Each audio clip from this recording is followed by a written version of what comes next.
Me refiero a que no se trata de nada más mezclar técnicas, porque muchas veces se entiende que la integración en las técnicas de psicoterapia es sencillamente usar técnicas de diferentes escuelas, pero quiero diferenciar ese trabajo que es más bien ecléctico de un trabajo verdaderamente integrativo, que quiere decir que haya un sustento teórico, una razón por la cual vamos a usar una técnica y no otra. Y si vamos a empezar a usar técnicas de diferentes escuelas, entendemos lo que está haciendo cada técnica y entendemos por qué combinar unas con otras, cuando sí, cuando no. Eso es lo que es un trabajo de psicoterapia integrativa.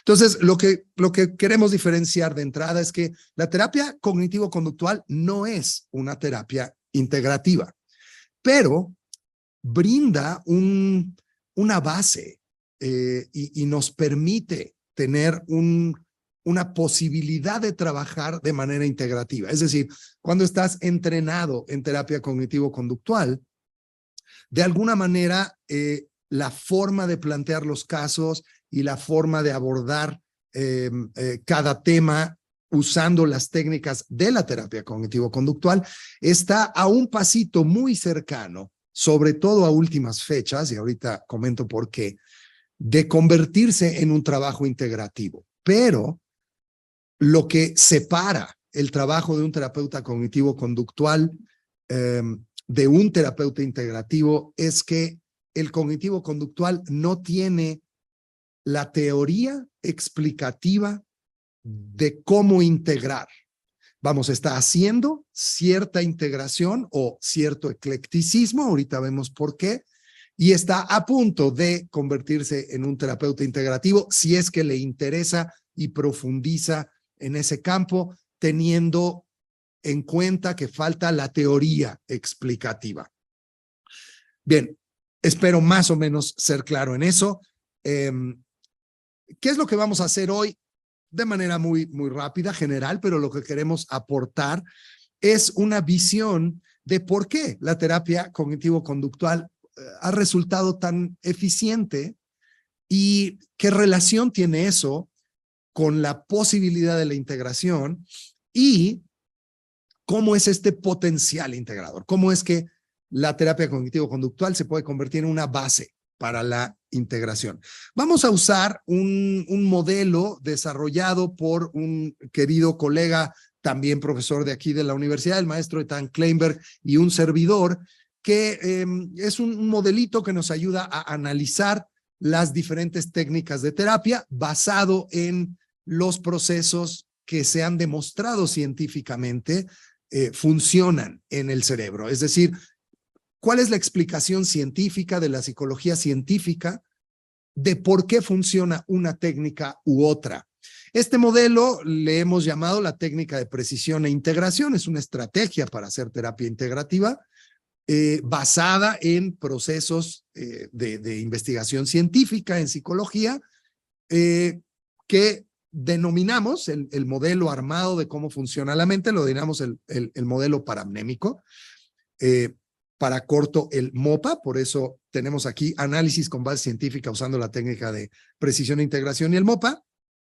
Y solo quería dar la fuente, ¿no? Es decir, este análisis, esta visión viene de este trabajo previo que hemos realizado sobre la terapia integrativa y por eso este modelo lo voy a usar para analizar lo que está pasando en la terapia cognitivo-conductual. La idea general es la siguiente. La terapia cognitivo-conductual se basa en dos procesos ajenos, pero que a la misma vez son complementarios y a últimas fechas, en sus nuevas propuestas, la terapia cognitivo-conductual agrega un tercer proceso de cambio que la hace mucho más cercana al trabajo integrativo y por eso me atrevo a decir que ya tiene un potencial para integrar a flor de piel, digamos. ¿Qué es esto? ¿A qué me refiero en otras palabras y para entenderlo de manera más simple y directa? La terapia cognitivo-conductual se llama así porque funciona a través de dos procesos. Uno del lado cognitivo, claramente, y otro del lado que mucha gente llama conductual. No es correcto. La realidad es que La terapia cognitivo-conductual, curiosamente, no trabaja con las conductas como tal, aunque todo el mundo cree eso por el nombre, es un poco, ¿cómo decirlo?, desorientador el nombre. En realidad es una deformación, una mala manera de evolucionar de su propuesta original, que fue el modelo conductista. Es decir, quizá la terapia debería llamarse terapia cognitivo-conductista, no conductual. Y con lo que trabaja es con los procesos descubiertos en esta escuela de terapia, el conductismo, que curiosamente también es un mal nombre que viene de otra historia, pero que curiosamente trabaja con el aprendizaje más que con la conducta. Y la idea entonces es que hay una rama de la terapia cognitiva que trabaja efectivamente con los procesos cognitivos. Ese es el lugar en donde incide. Es decir, las técnicas que usa un terapeuta cognitivo son técnicas que buscan transformar la cognición y a través de transformar la cognición se logran los resultados terapéuticos. Por otro lado, la terapia basada en el conductismo es una terapia en donde el terapeuta busca incidir en los procesos de aprendizaje inconsciente, básicamente, de aprendizajes automáticos que vive la persona, y a través de incidir en esos procesos de aprendizaje provoca el cambio terapéutico. La terapia cognitivo-conductual, entonces, es de hecho una mezcla. Y a veces se le confunde. Hay quien cree que el trabajo conductista es terapia cognitivo-conductual y hay quien cree que el trabajo cognitivo es terapia cognitivo-conductual. Quizá vale la pena aclarar. Hay una terapia que se llama terapia cognitiva. Esa no es cognitivo-conductual, es puramente cognitiva y esa es la que usa el trabajo cognitivo. Y hay una terapia de la modificación de la conducta que es la terapia de tipo conductista. La terapia cognitivo-conductual es, de hecho, la unión de las dos, la mezcla de las dos. Esta mezcla es una mezcla ecléctica, como lo había comentado antes. Es decir, no hay un cuerpo de conocimientos, no hay una teoría que explique la relación y la interacción de las técnicas del lado cognitivo y de las técnicas del lado conductista. Pueden ustedes buscar textos al respecto. Hoy en día se habla de la terapia cognitivo-conductual y ya se habla de su historia y de las 3 generaciones o los 3 movimientos dentro de ella, etcétera. Pero se notará que en ningún lado se explica la interacción del lado cognitivo y del lado conductista. De hecho, han existido varias combinaciones de la terapia cognitiva con otras técnicas que han sido menos afortunadas. Existe la terapia cognitivo-analítica, existe la terapia cognitivo-humanista, existen diferentes mezclas o han existido diferentes mezclas de técnicas cognitivas con otras ramas, pero esta resultó sumamente exitosa, sumamente eficiente. No quiero decir con esto que sea necesariamente la más eficiente. Depende mucho de casos, depende del tipo de terapeuta, depende del tipo de paciente, pero la investigación científica en general sí le da niveles de eficiencia en un poquito superiores, un poquito más rápido en la mayoría de los casos que la gran mayoría de las técnicas de terapia. La verdad es que, insisto, no es que sea específicamente mejor. Esto depende del terapeuta, depende del caso y depende del paciente, pero hay una explicación para esto y es parte de lo que quisiera abordar. ¿Por qué resulta tan eficiente? Bueno, la respuesta es esta. No cuenta con un modelo teórico que lo explica. Curiosamente, ha resultado muy eficiente, según nuestro análisis, porque combina 2 procesos que son ajenos, pero complementarios. Y a eso me refería hace un rato. ¿Cuáles son estos procesos ajenos, pero complementarios? Bueno, para entender esto, tenemos que entender un poquito más a fondo un modelito del funcionamiento general de la mente. Simple, voy a usar el del modelo paramnémico que hemos dicho. Lo que vemos aquí es un proceso en etapas de cómo funciona la generación de una respuesta a partir de un estímulo. el llamado proceso estímulo-respuesta, que se usa en muchas explicaciones, pero sobre todo en estas explicaciones de tipo conductista, donde se habla de que hay un estímulo que se asocia con una respuesta. Y justo el modelo conductista omite todas las etapas intermedias del fenómeno estímulo-respuesta, porque su explicación es: hay una asociación de estímulos y respuestas, el cerebro sencillamente conecta la percepción de un estímulo con una manera de responder y no hay procesos de pensamiento involucrados. Si observamos las etapas que están aquí, y no quiero ser muy específico en cada una, no es necesario, pero lo único que vemos es que hay un primer proceso llamado percepción. Esta percepción depende de que nuestros corpúsculos sensoriales, las llamadas vías de entrada, sean activadas o excitadas, y luego viene un proceso de decodificación. Esta es la parte crucial y por eso he querido presentar esta diapositiva. La decodificación implica que nuestro cerebro catalogue, clasifique los estímulos que está recibiendo. Dependiendo de cómo los cataloga, es el tipo de respuesta que damos. Para un ejemplo simple, si yo veo a alguien saludándome, mi cerebro clasifica el estímulo que está percibiendo como algo no amenazante y mi respuesta, por ejemplo, la respuesta de mi sistema nervioso autónomo, será de tranquilidad, de relajación, en un momento de alegría. Si en cambio lo que veo es un perro ladrándome con las fauces ahí amenazantes, pues mi cerebro decodifica esto y lo clasifica en el proceso de percepción como algo peligroso y la respuesta será, por tanto, de una alteración en mi sistema nervioso autónomo y, en otras palabras, me voy a espantar y voy a tener latidos más fuertes de mi corazón y va a subir mi presión arterial, etcétera. Lo que está pasando aquí es que el proceso de percepción en donde se da la decodificación es el que determina cómo se da la respuesta de nuestro sistema. En estas respuestas podemos incluir sentirnos nerviosos, enojados, alegres, confiados de nosotros mismos, y esto lo podemos aplicar a cualquier interacción con otra persona, con los objetos incluso.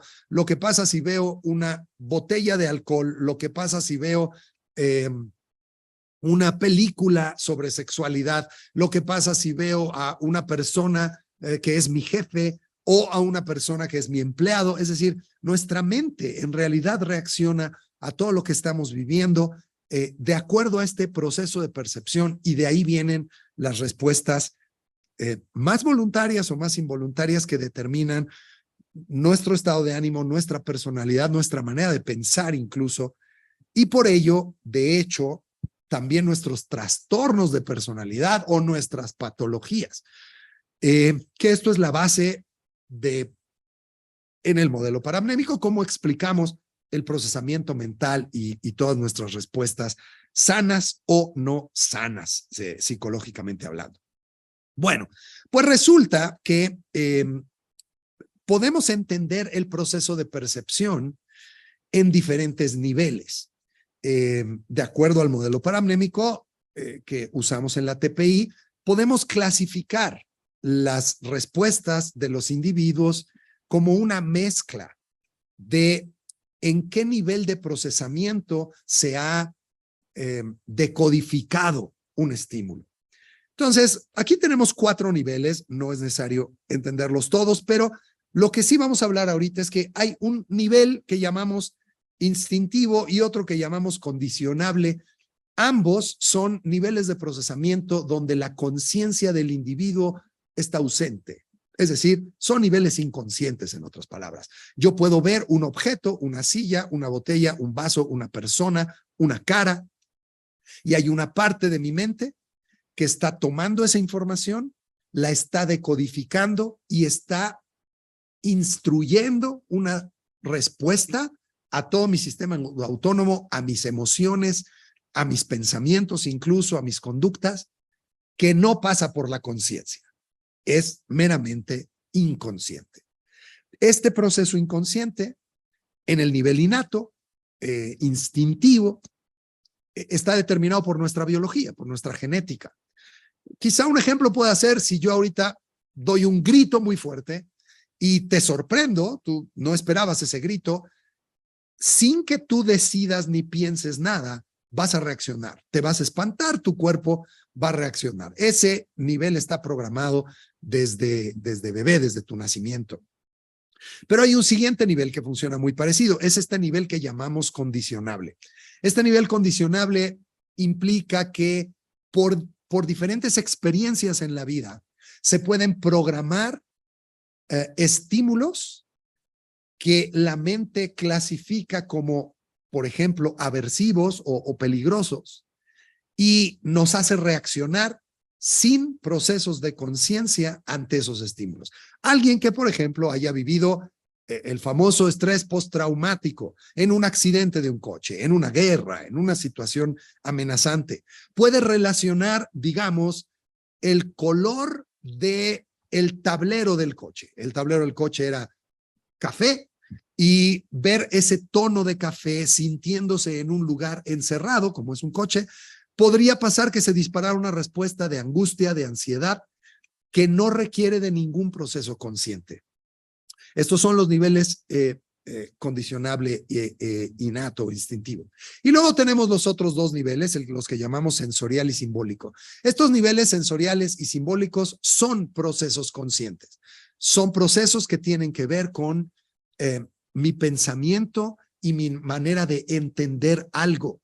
Si yo veo un coche, sé que es un coche. Eso lo sé a nivel consciente. Sé su nombre. La palabra coche está codificada en mi mente de manera consciente. Cuando yo veo un vaso, una silla o a una persona, lo estoy procesando a nivel consciente. Pero el asunto, de acuerdo a este modelo simplificado de cómo funciona el cerebro, de acuerdo a la ciencia, es que estamos percibiendo los estímulos y clasificándolos o decodificándolos a la misma vez en todos los niveles, de manera paralela. Entonces hay pedazos de tu mente que están funcionando de manera consciente y pedazos de tu mente que están funcionando de manera inconsciente que dirigen la respuesta ante estos estímulos. Toda esta explicación, ¿para qué? Bueno, básicamente para decir que la terapia cognitiva, el lado cognitivo de la terapia, funciona con los niveles sensorial y simbólico, es decir, con los niveles más conscientes. Y la terapia de tipo conductista funciona en el nivel condicionable, en los niveles más inconscientes. Entonces, de acuerdo a este análisis, lo que sucede con la terapia cognitivo-conductual es que abarca dos grandes espacios de procesamiento de la información y con ello los casos de terapia cuyo problema está asentado en los niveles más conscientes que pueden procesarse cognitivamente, las técnicas cognitivas inciden en ellos y los pueden resolver. Sin embargo, los casos que están procesados de manera más inconsciente y a nivel más condicionable, esas técnicas cognitivas son poco eficientes. Se pueden usar, pero son poco eficientes, tardan mucho, se requiere de mucha repetición. Sin embargo, las técnicas de tipo conductista inciden en estos niveles más automáticos y con ello resulta que los casos que no puedo trabajar con mucha eficiencia del lado cognitivo, los puedo trabajar con mucha más eficiencia del lado conductista y viceversa. Los casos conductistas, los casos que no puedo trabajar de manera muy eficiente del lado conductista, los puedo trabajar de manera más eficiente del lado cognitivo. Esa es una de las hipótesis explicativas de por qué la terapia cognitivo-conductual ha resultado tan eficiente, tan poderosa muchas veces para casos que en otras terapias cuesta trabajo acomodar. Porque el terapeuta cognitivo-conductual, digamos que tiene una metodología en donde incide del lado cognitivo y luego incide de este otro lado más automático y más inconsciente. Y si no funciona una técnica, va a funcionar la otra. En la gran mayoría de los casos, los procesos están manejados en uno o en otro nivel, nada más. Por tanto, abarca de manera eficiente la gran mayoría de los casos. Esta explicación habla de los dos procesos ajenos, pero complementarios a los que me refería. Un proceso es el lado cognitivo, totalmente ajeno al lado condicionable, porque uno es consciente, el otro es inconsciente, uno puede ser manejado voluntariamente, el otro no. Es decir, son muy ajenos, pero son complementarios. ¿Por qué? Porque en realidad todo estímulo está siendo procesado a la misma vez y de manera paralela en todos los niveles, de manera tal que si esta parte la corrijo, pero esta parte no la corrijo, no se resuelve el problema y viceversa. Entonces, se complementan los trabajos en un nivel y en el otro.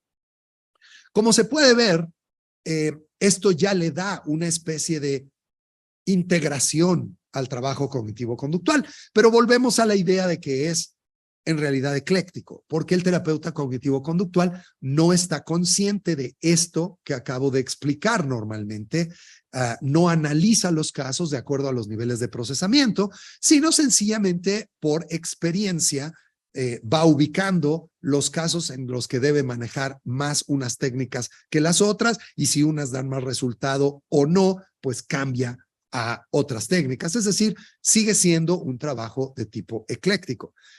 Sin embargo, es un trabajo ecléctico que casi sin ninguna explicación teórica y sin tener que conocer cómo están funcionando los procesos, se vuelve eficiente, porque los dos procesos son ajenos y complementarios y de manera automática se vuelve más eficiente el trabajo del terapeuta cuando usa los dos campos de las técnicas. Ahora, para complementar esta idea de el potencial integrativo de la terapia cognitivo-conductual, vale la pena traer estas nuevas visiones, estas nuevas, ¿cómo llamarlo? Propuestas quizá, que se han hecho en la terapia cognitivo-conductual, que curiosamente ya no tienen que ver ni con lo cognitivo, ni con lo conductista que originalmente dio pie a este tipo de terapia. Son técnicas más bien basadas en el uso de tareas en donde el paciente realiza conductas, estrategias y observa cambios en su vida y se atreve a cambiar cosas. Son técnicas, voy a decirlo, muy prácticas, que no se basan en cambiar el sistema de creencias del paciente o en cambiar sus entrenamientos y aprendizajes, sino que la persona experimente cosas y que sí tienen más que ver con la palabra conductual, donde se designan conductas, que la persona empiece a practicar nuevas conductas. Además, hay otras estrategias como una aproximación dialógica, como aproximaciones que tienen visiones incluso posmodernas de la definición de la realidad. Es decir, hay muchas, la terapia de compromiso y aceptación, que utilizan, digamos, la base o la idea básica de el cambio en la manera de pensar, que es el cambio cognitivo, y de alguna manera el reentrenamiento de ciertas actitudes, que sería el cambio de tipo conductista, pero que ya lo hacen desde otro lugar, utilizando nuevas estrategias. Hay muchas escuelas ya hoy en día dentro del mismo ramo que llamamos cognitivo-conductual, y muchas de ellas ya ni siquiera comparten el origen teórico de la cognitivo-conductual, pero siguen siendo muy eficientes.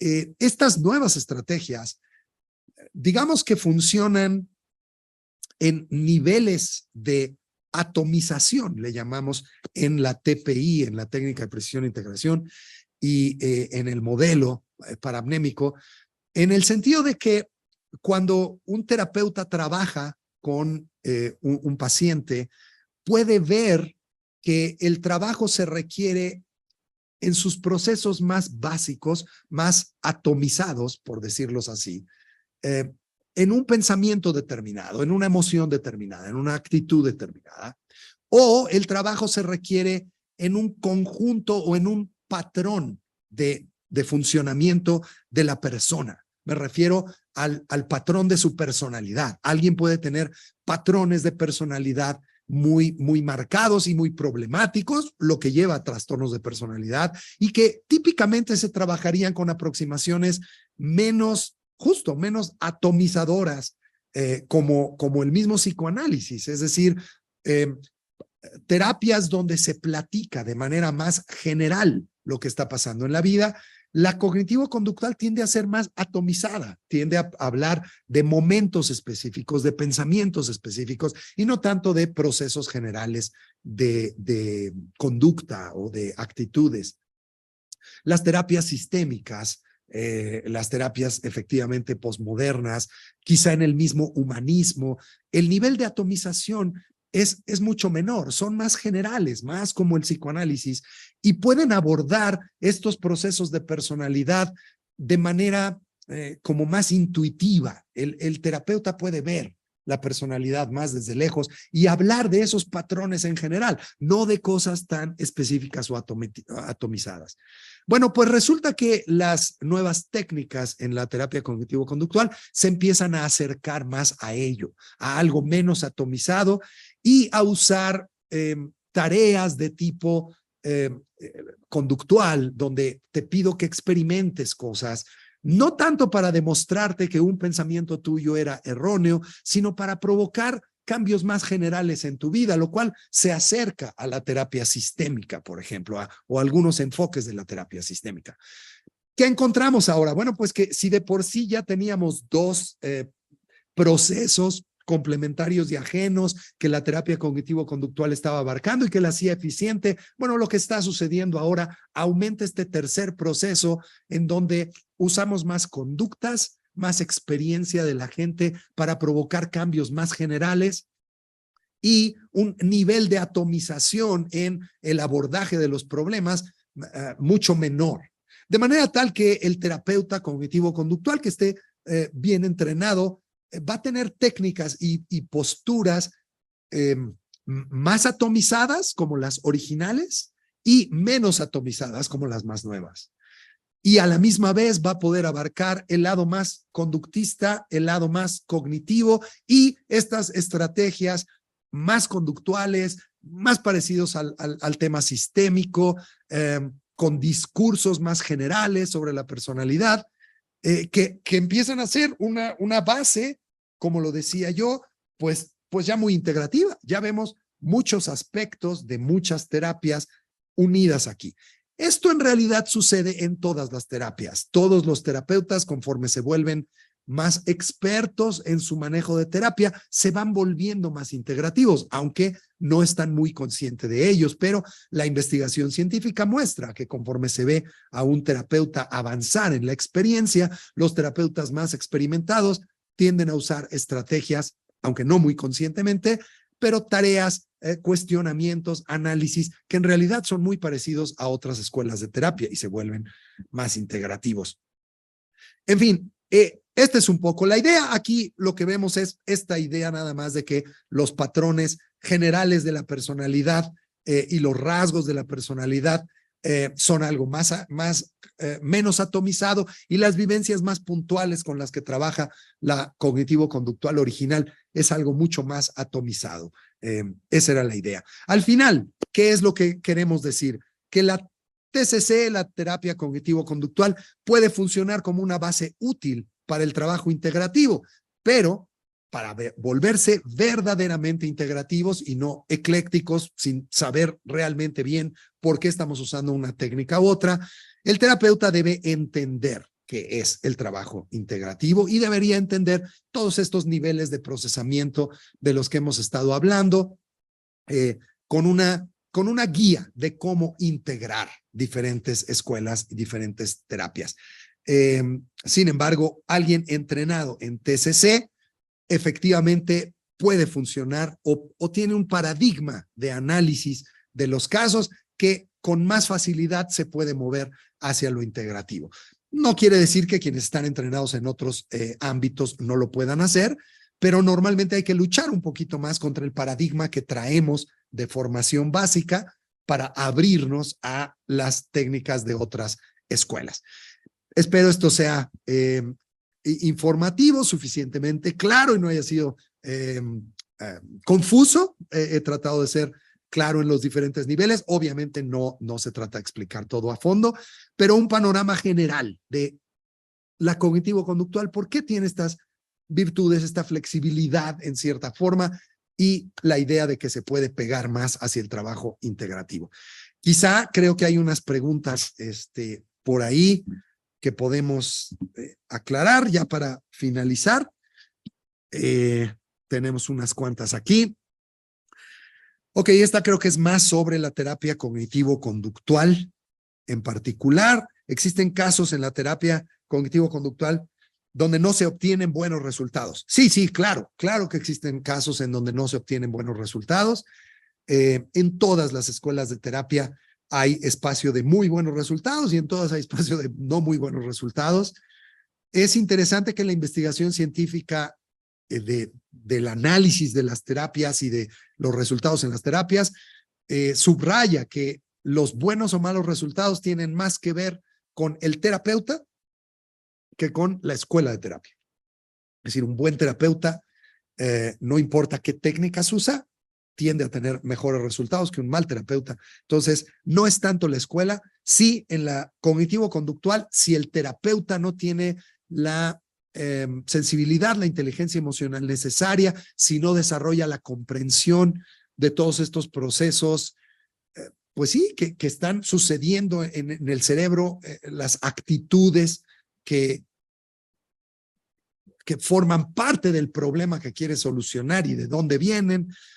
Si no tenemos esta sensibilidad para las relaciones sanas, armónicas, productivas con el paciente, lo que se llama la alianza terapéutica, pues los resultados tienden a ser no muy buenos. Ahora, hablando de la pura técnica, dejando a un lado a los terapeutas, claro, hay algunos problemas, por ejemplo, estos que son mucho menos atomizados, más de los trastornos en personalidad en general, y menos hablemos de las fobias, el ataque de pánico, la depresión en particular, los problemas de ansiedad, las adicciones, que están como más atomizados, trastornos más generales de personalidad.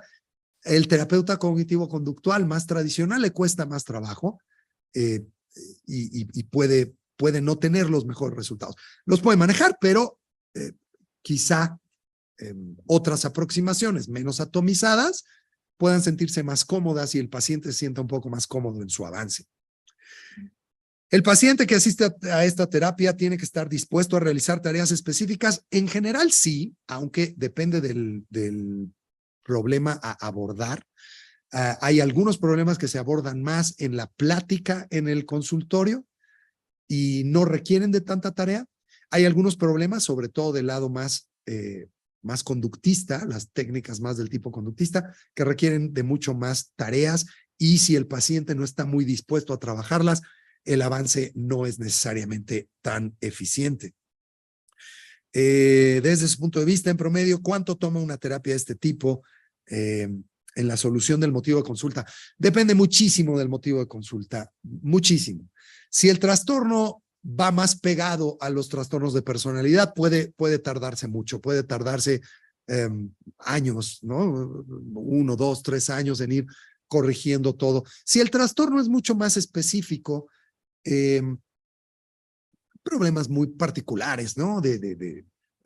Tengo un miedo específico, tengo una meta que lograr, tengo problemas de interacción con las mujeres o con los hombres o de manejo de la autoridad, o algo más específico, pues diría que normalmente se requieren unas 8, 15, 20 sesiones promedio para que haya unos cambios suficientes y el motivo de consulta se resuelva. A veces, 1, 2 sesiones son suficientes, pero hablando de promedios con ese tipo de casos, hablaría yo de unas 10, 15 sesiones promedio para una solución real completa.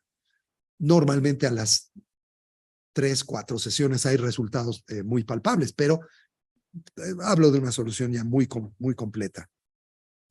¿En esta terapia se toman en cuenta los traumas vividos por los pacientes? Sí, en todas las terapias se toman en cuenta en realidad. A veces hay el mito de que esta terapia no trabaja con el pasado de las personas. Claro que trabaja con el pasado de las personas. Lo que pasa es que no está enfocada en que es la transformación del pasado o de la comprensión del pasado lo que trae la cura. Esto se ha convertido en un mito de que no hablamos del pasado o algo así. Claro que lo hacemos. Los traumas son obviamente uno de los elementos clave. De hecho, hablando de trastornos de ansiedad, de estrés postraumático, pues justamente es el trauma lo que hay que resolver. ¿Cuál es la mayor riqueza que usted ve en esta terapia? Bueno, quizá podría decir que la mayor riqueza es esto que hemos hablado el día de hoy, su potencial integrador. Creo que todas las escuelas de terapia están equivocadas todavía pensando que son la solución o la visión correcta. Creo que en la psicología clínica y en la psicoterapia, entendiendo que son dos cosas diferentes, en la psicología clínica se vuelve más claro que no habremos de lograr un avance real sobre cómo funciona la mente y cuál es la manera de tratar los trastornos mentales si no dejamos de ver el mundo a través de este escuelismo que divide la verdad en esta es la verdad, la del psicoanálisis, esta es la verdad, la del humanismo, esta es la verdad. Hasta que no veamos esto de manera integrada, pues quiere decir que no hemos avanzado lo suficiente como psicólogos, la verdad. O eso creo yo como psicólogo clínico.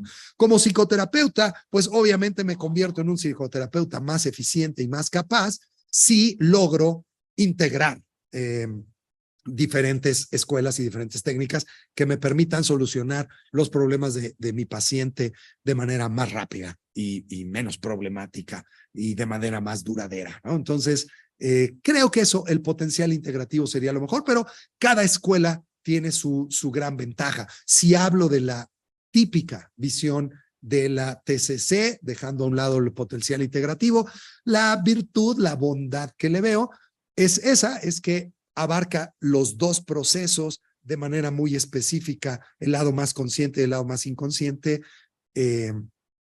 y por tanto tiene niveles de eficiencia rápida altos.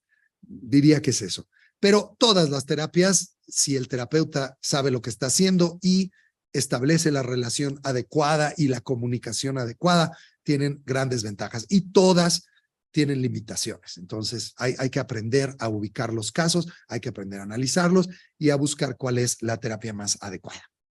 Espero que esto haya sido útil, es un gusto y pues desde aquí, desde la Universidad de las Américas, Ciudad de México, una bienvenida a quien le haya sido útil la información. Muchas gracias, nos vemos en la siguiente.